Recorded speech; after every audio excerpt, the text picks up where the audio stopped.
제가 대학교 1학년 때로 기억합니다.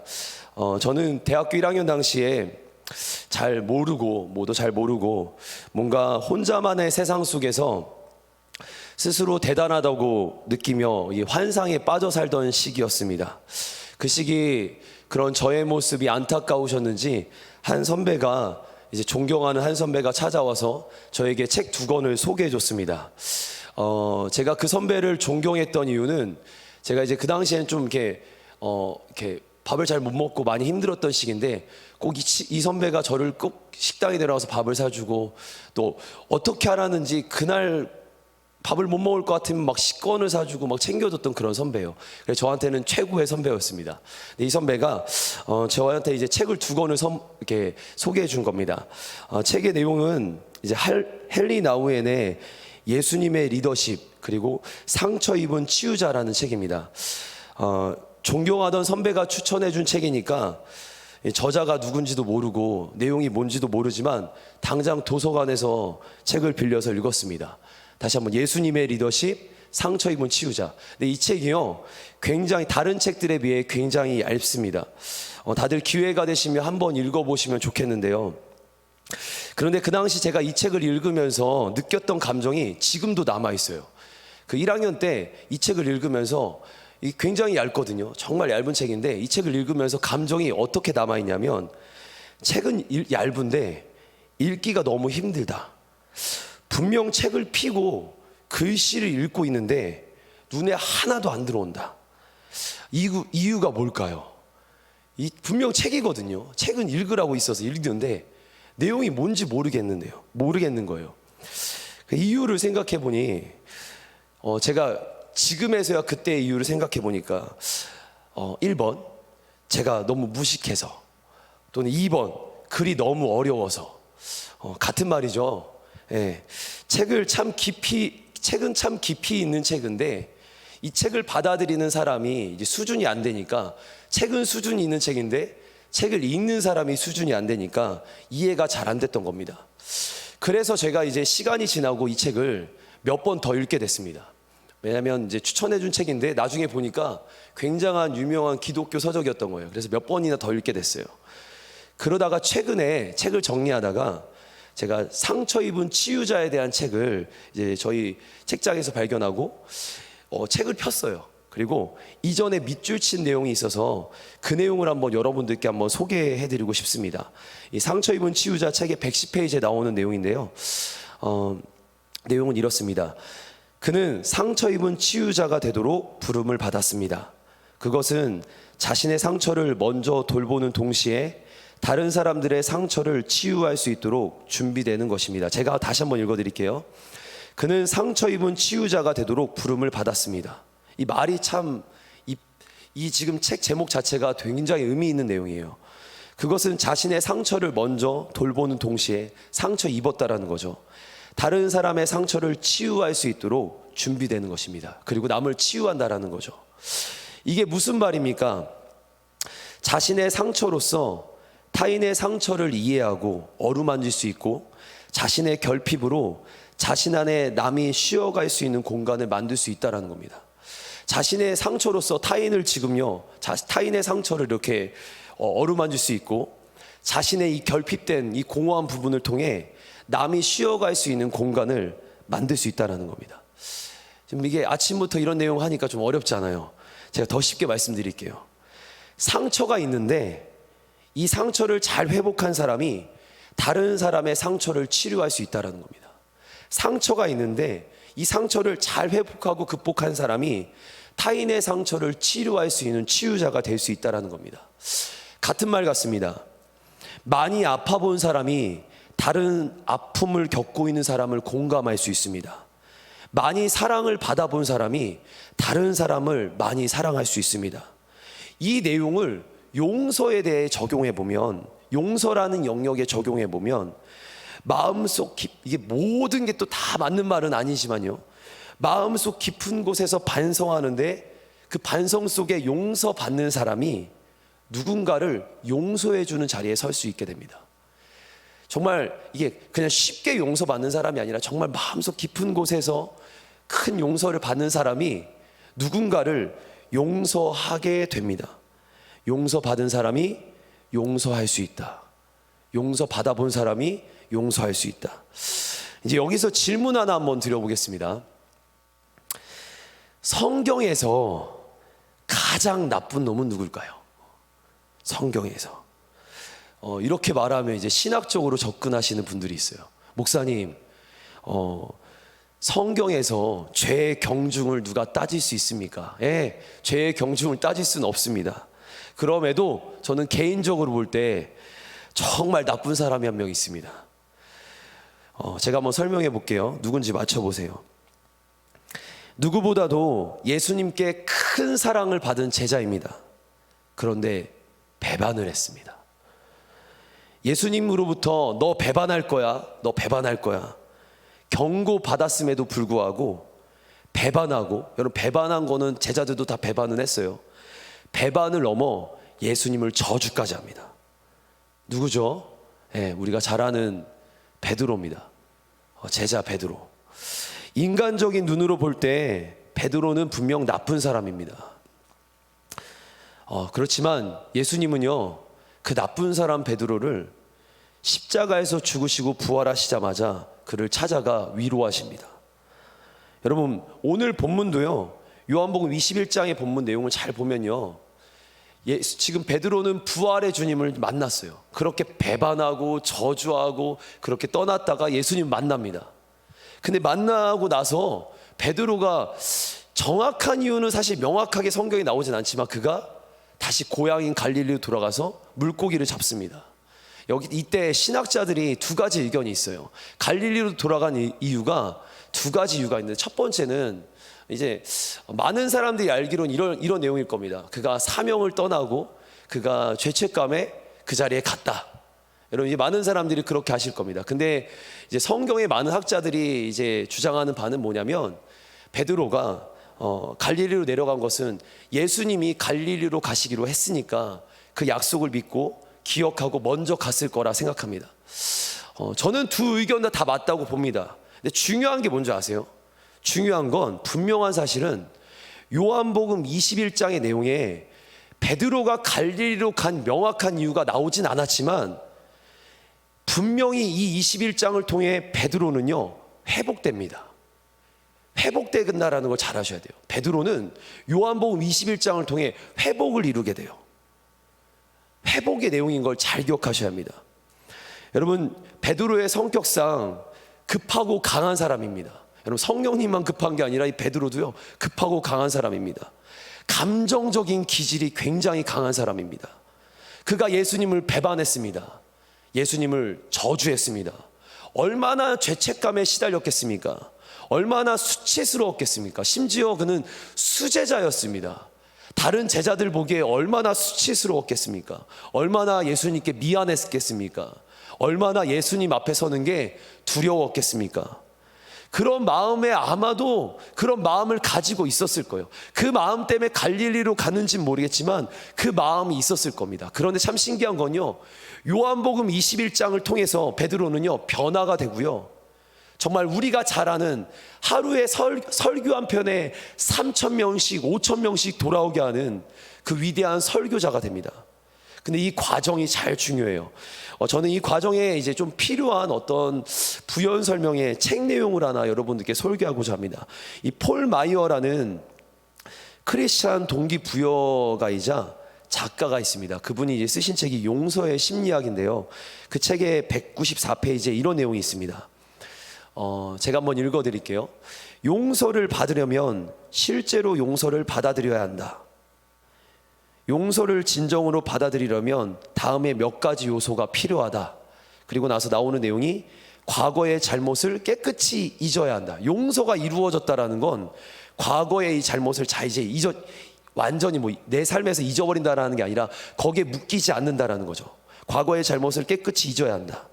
과거에 저지른 잘못이 미래의 삶에 영향을 미치게 해서는 안 된다. 죄책감을 벗어버려야 한다. 자신을 용서해야 한다. 자유로워져야 한다. 이 책의 저자의 말대로 용서를 받으려면요, 실제로 용서를 받아들여야 합니다. 용서를 받아들이는 것과 용서를 받는 것 좀 다른 의미인 것 같아요. 받아들여야 합니다. 용서를 받아들인 사람은 이 책의 말대로라면 자유하게 됩니다. 그래서 그 자유함으로 타인을 용서하는 자리, 영향력 있는 자리에 세워지게 됩니다. 근데 안타깝지만 많은 사람들이 이 용서를 받아들이는데 굉장히 미숙합니다. 저희가 지금 용서에 대한 이 지금 테마를 가지고 지금 목사님들께서 설교를 하시잖아요. 근데 이 용서에 대한 부분을 다룰 때 저는 조금 다른 부분을 지금 말씀드리고 있는데, 용서를 받아들이는데 사람들이 굉장히 미숙합니다. 다 똑같다고 말하기는 어렵지만 사람들은 자신의 잘못을 잘 잊지 못합니다. 문제와 잘못, 상처에 묶여 삽니다. 의외로 그런 사람들이 많이 있습니다. 문제, 잘못한 거, 실수한 거, 상처에 묶여 삽니다. 죄책감에 묶여 삽니다. 매일 어려워합니다. 그게 오늘 생각하고 오늘 누리는 일 때문이 아니라 과거의 문제 때문에, 과거의 상황 때문에. 예수님은 그런 베드로를 아셨던 겁니다. 과거에 묶여 있는 겁니다. 상처에 묶여 있는 거예요. 그의 감정적 기질을 봤을 때 그가 그런 상태인 거예요. 수치스러워하고 정말 죄책감에 사로잡혀 있고 어려워하고. 베드로 성격상 부활한 예수님을 만났는데 물고기 잡겠습니까? 베드로 성격상요. 물고기 잡고 있겠어요? 그날도 갈릴리에 가서 물고기 잡고 있겠어요? 전도하고 있을 겁니다. 베드로 성격상 무리를 걸었던 베드로인데요. 근데 그가 물고기를 잡고 있다라는 거, 분명 아마도 제 생각엔 이래요. 아싸리 생각을 정리하고 싶은 거예요. 뭔가 정리해야 되겠는 거예요. 마음이 막 흔들리는 거예요. 물고기 잡으면서라도 뭔가 생각을 정리해야 되겠는 거예요. 또는 사명이 진짜로 흔들렸을 수도 있습니다. 근데 이제 중요한 겁니다. 예수님은 그를 찾아가십니다. 그날도 베드로는 물고기를 잡고 있었습니다. 그런데 그날따라 베드로가 물고기를 잡는데 한 마리의 물고기도 잡히지 않는 거예요. 날이 새도록 물고기를 잡는데 한 마리도 잡히지 않는 겁니다. 그때 밤이 새도록 물고기를 잡는데 아무것도 잡히지 않는 그 배에 탄 그들을 향해 저 무태서, 저 육지에서 누군가 이렇게 얘기합니다. 배 오른편으로 그물을 던져보라고. 배 오른편으로 그물을 던져보라고. 그래서 시키는 대로, 이게 지쳤지만, 밤새 물고기를 잡다 지쳤지만 이 어부들이 참 신기한 게 시킨다고 또 합니다. 오른편으로 그물을 던집니다. 그랬더니 성경에 뭐라고 나오냐면요, 그물을 들어 올릴 수 없을 만큼 어마어마한 물고기가 잡히게 됩니다. 이때요, 물고기를 잡아 끌어올리는데 베드로가 갑자기 딱 떠오르는 거예요. 예수님과의 첫 만남.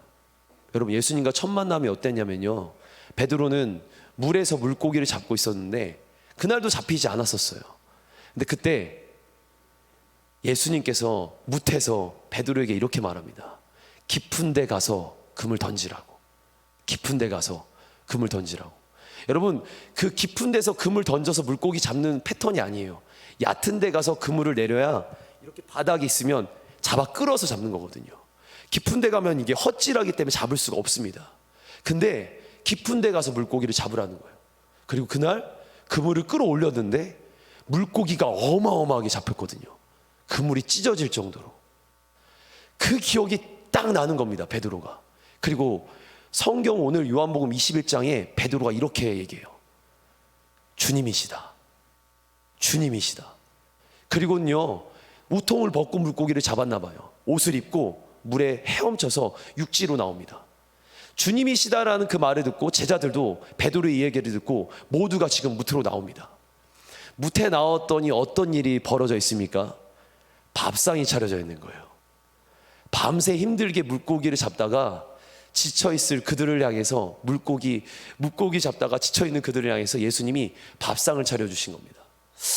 근데 이 밥상을 차려준, 제가 이 내용을 깊이 한번 생각을 해봤어요. 상상을 해봤거든요. 해봤더니 여러분, 예수님 못자국 난 손으로 친히 차려주신 밥상이에요. 그리고 펼쳐놓으셨어요. 먹으라고. 이게 그냥 누군가 와서 먹으라고 하는 의미가 아니에요. 그들이 가장 필요하고 그들이 가장 지금 갈급한 걸 채워주시는 상황이에요. 근데 예수님이 친히 못자국 난 손으로 그들을 대접합니다. 섬기십니다. 밥을 먹어요. 너무 행복해요. 그들의 필요가 채워져요. 그리고 그들과 더 필요한 것을 위해 예수님이 대화를 시작합니다. 여러분, 저는 여기서 사랑하는 성도 여러분들께 어떻게 영혼이 회복되는지 원리 하나를 말씀드리고 싶어요. 어떻게 영혼이 회복되냐면요, 제가 세 가지로 한번 생각을 해봤는데, 첫 번째, 찾아가서 만나라. 찾아가서 만나라. 여러분, 예수님이 찾아가서 만나셨습니다. 영혼을 살리고 회복하는데 누가 만나셨냐면 예수님이 찾아가서 만나셨습니다. 친히 먼저 찾아가서 만나라. 두 번째, 같이 밥을 먹어라. 웬만하면 차려줘라. 웬만하면 사줘라. 우리 담임 목사님께서 많이 말씀하시죠. 관계를 위해서 밥을 사줘라. 세 번째, 대화를 해라. 저는 바쁘다는 핑계로 다 돌보지 못해요. 영혼들을 다 돌보지 못합니다. 근데 이 말씀, 이 내용을 보면서 이렇게 해야 된다라는 걸 사실 깨닫기 시작합니다. 아무튼 아침밥을 먹고서 이제 예수님과 베드로의 아주 짧지만 기독교 역사상 굉장한 위대한 대화가 시작됩니다. 여러분, 그 대화의 내용을 잠깐 말씀을 드릴게요. 사실 베드로의 이름이 베드로가 아닙니다. 베드로의 본명이 아닙니다. 베드로는 예수님이 베드로에게 부르시는 애칭입니다. 애칭. 너 베드로야 불러주신 별명, 애칭입니다. 사실 베드로의 본명은 시몬입니다. 예수님이 베드로에게 베드로라 말하지 않고 그의 진짜 이름인 시몬으로 물으시면서 이렇게 얘기합니다. 우리 요한복음 21장 15절부터 17절 말씀 함께 같이 한번 보겠습니다. 우리 같이 한번 읽어볼까요? 같이 내용 읽어봅니다. 시작. 그들이 조밥 먹은 후에 예수께서 시몬 베드로에게 이르시되 요한의 아들 시몬아, 내가 이 사람들보다 나를 더 사랑하느냐 하시니 이르되 주님, 그러하니이다. 내가 주님을 사랑하는 줄 주님께서 아시나이다. 이르시되 내 어린 양을 먹이라 하시고, 또 두 번째 이르시되 요한의 아들 시몬아, 내가 나를 사랑하느냐 하시니 이르되 주님, 그러하나이다. 내가 주님을 사랑하는 줄 주님께서 아시나이다. 이르시되 내 양을 치라 하시고, 세 번째 이르시되 요한의 아들 시몬아, 내가 나를 사랑하느냐 하시니 주께서 세 번째 내가 나를 사랑하느냐 하심으로 베드로가 근심하여 이르되 주님, 모든 것을 아시오매 내가 주님을 사랑하는 줄 주님께서 아시나이다. 예수께서 이르시되 내 양을 먹이라. 내용을 요약하면 이렇습니다. 요한의 아들 시몬아, 다른 사람들보다 너는 나를 사랑하느냐? 그러자 베드로가 이렇게 얘기합니다. 오 주님, 주님이 아십니다. 내가 주님을 사랑하는 줄 주님이 가장 잘 아실 겁니다. 떳떳하게 대답하는 베드로예요. 여러분, 베드로는요, 주님이 물으셨어요. 너는 나를 누구라 하느냐? 그러자 베드로는 당당하게 얘기합니다. 주는 그리스도시요 살아계신 하나님의 아들이십니다. 여러분, 베드로는요 숨김없이 대답하는 성격입니다. 근데 돌려서 얘기해요. 주님이 잘 아실 겁니다. 왠 줄 아세요? 그가 부끄러운 거예요. 그 얘기하기에 부끄러운 겁니다. 예수님이 이 질문을 몇 번 물으셨습니까? 3번 물으셨습니다. 왜 3번 물었는지 아실 겁니다. 예수님이 사랑에 굶주리셔서 베드로한테 사랑받고 싶으셔서 그렇게 물으신 겁니까? 아니죠. 우리가 잘 알듯이 과거에 베드로가 예수님을 3번 부인하고 마지막 저주했잖아요. 그 내용을 아시는 거예요. 예수님은요, 그 자리에, 그 현장에 예수님은 없었지만 그 내용 다 아시는 겁니다. 베드로에게 이렇게 얘기하시는 거예요. 베드로, 나 너 다 알아. 너의 상황 다 알아. 네가 그랬던 거 다 알아. 근데 나 너한테 이렇게 물어. 너한테 그런 걸, 너 왜 그때 나를 거부하고 부인하고 저주했는지 묻지 않고 나 이렇게 물어. 너 나 사랑하느냐? 너 나 사랑하느냐? 3번 사랑으로 물으셨어요. 배반하고 저주했던 그 베드로에게 예수님은 사랑으로 말씀하십니다. 관계를 회복시키는 거예요. 범죄와 실수한 상황을요, 하나님은, 지금 예수님은요 끌어올리세요. 너 다 알아. 숨기지 마. 너의 어려움 다 알아. 네 안에 있는 이거 다 알아. 끌어올려. 그리고는 예수님이 사랑으로 덮으시는 거예요. 문제와 상황과 어려움을 끌어올리시더니 너의 상처, 죄책감 끌어올리세요. 여러분, 기도하는 자리에서 끌어올려야 합니다. 해결 봐야 합니다. 쏟아내야 합니다. 그래야 치유가 시작되고 회복이 시작되는 거예요.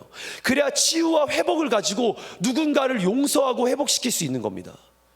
주님이 원하시는 건 기도의 자리에서 숨겨서 내 소원을 위해서 기도하는 건 물 떠다 놓고 손비는 것과 무슨 차이입니까? 예수님은요, 내 마음을 만지시는 거예요. 안에 있는 것들을 건드리시기 시작하는 겁니다. 여러분, 주님이요, 우리의 범죄한 상황, 실수한 상황, 제약된 거, 그 모든 거 다 하세요. 그리고 건드시는 거예요. 끌어올리시는 겁니다. 그때 주님의 방법은 끌어올리시는 게 목적이 아니라 사랑으로 덮어서 그 모든 걸 없애버리는 거예요. 성경 말씀 베드로전서 4장 8절 말씀입니다. 우리 하반절 말씀만 읽어볼게요. 우리 같이 한번, 그냥 다 같이 한번 읽어보겠습니다. 시작. 무엇보다도 뜨겁게 서로 사랑할지니 사랑은 허다한 죄를 덮느니라. 이게 예수님의 사랑의 방식입니다. 사랑은 허다한 죄를 덮습니다. 아멘. 사랑은 허다한 죄를 덮습니다. 아멘이십니까? 사랑은 허다한 죄를 덮습니다. 베드로의 이 문제와 상황을 주님이 사랑으로 덮으시는 거예요. 그리고 두 번째입니다, 여러분. 상처와 이 어려움을 사랑으로 덮으시면서 주님이 다음 이어지는 게 뭐냐면 베드로에게, 회복된 베드로에게 사명을 부여하십니다. 요한의 아들 시몬아, 내가 나를, 다른 사람들보다 내가 나를 더 사랑하느냐? 오 주님, 주님만이 아십니다. 그리고서 하시는 예수님의 말씀이 뭔지 아세요? 내 양을 먹여라, 내 양을 쳐라, 내 양을 먹여라. 여러분, 일을 해요. 우리가 사명을 감당해요. 꿈을 꿔요. 환상을 가져요. 뭔가를 해요. 근데 이 뭔가를 하기 전에 뭐냐면 예수님과 관계부터 자리 잡으라는 겁니다. 사명에 미쳐서 사는 사람들이 있습니다. 뭔가 하나님을 위해서 뭔가 해야 된다면서 막 사는 사람들이 있어요. 그거에 만족하는 사람들이 있습니다. 내가 이런 걸 했다. 근데 주님이 원하시는 방법이 이건 사실 아니에요. 주님은 다른 사람들을 다루기 전에 저라는, 우리라는 영혼 한 사람을 대합니다. 여러분, 요나서가 그게 굉장히 잘 나와 있습니다. 성경에 보세요. 요나서를 보면요, 요나 한 사람과 예수님과의, 하나님과의 대화예요. 마지막 요나서 4장의 말씀을 보면 요나가 민족 니느웨를 바라보면서 왜 저들을 심판하지 않냐고 하나님께 막 따져 묻습니다. 근데 하나님의 관심사는 뭔지 아세요? 요나가 정신 차리는 거였어요. 요나, 너 왜 그렇게 말해? 저들 내 백성이야. 내가 생각한, 넌 왜 그렇게 말해? 요나 한 사람을 깨우려고 물고기를 준비하시고요, 요나 한 사람을 위해서 풍랑을 준비하시고요, 요나 한 사람 때문에 박농쿨을 준비하시고 벌레를 준비하시고 뜨거운 햇살을 준비하시고, 요나를 정신 차리기 위해서 그냥 심판하고 그냥 구원하면 되는 문제를 요나 한 사람 세우려고 하시는 거예요. 똑같이 하나님은요, 우리 한 사람한테 관심이 있는 겁니다. 베드로 한 사람 때문에 그날 그 자리를 찾아가신 거예요. 그의 영혼을 회복시키는 게 앞으로 수천 명, 수만 명을 살릴 줄 아니까 그게 주님의 방법이거든요. 한 사람을 살리고 그 민족과 그 열방이 한 사람을 살리는 거. 여러분, 오늘도 예수님은 베드로를 찾아가십니다. 근데 참 신기한 게, 제가 이 말씀도 묵상을 했어요. 이전에 못 봤던 그 메시지가 저한테 딱 캐치가 됐는데 어떤 내용이냐면요, 내 양을 먹이라, 내 양을 치라, 내 양을 먹이라. 이 내용 다 아실 거예요. 근데 이 메시지 저한테 훅 왔던 게 뭐였냐면, 내 양. 여러분, 예수님의 양을 맡겼어요, 베드로에게. 그 배반한 제자에게 예수님이 내 양이다, 내 양인데 그 양 너한테 맡길게. 너 저 양들을 맡아라, 너 저 양들을 돌봐라, 세상의 양들을 향해 너 달려가라. 이게 아니에요. 예수님은 자기의 소중한 양들을 맡깁니다. 내 양을 먹여라, 내 양을 쳐라. 그만큼 관계가 회복된 게 얼마나 중요한지를 보여주는 겁니다. 관계가 회복되자 예수님은 자기에게 제일 소중한 게 양이거든요. 한 마리 양을 잃어버렸을 때 하나님은, 아버지는, 주인은 그 양 한 마리 때문에 99마리를 놓고 찾으러 가는 게 우리 아버지의 마음인데, 그 양을 찾기 위해서, 그 양을 찾기 위해서 오늘도 십자가에 못 박히신 건데 그 양을 베드로에게 맡깁니다. 제일 소중한 걸 예수님이 베드로에게 맡깁니다. 여러분, 그게 예수님의 마음인 거예요. 관계가 회복된 자에게 주시는 은혜. 원래는 예수님의 양인데, 예수님의 내 양인데 베드로에게 이렇게 말합니다. 네가 먹여, 네가 쳐. 상처와 문제와 실수를 사랑으로 덮으시고 예수님을 가장 사랑하는 관계로 너, 나 가장 사랑하느냐, 가장 뜨거운 사랑의 관계를 확인하시고 그리고 양을 치게 하시는, 사명을 감당하시게 하는 은혜, 용서가 사명의 회복의 자리로 이어지는 은혜입니다.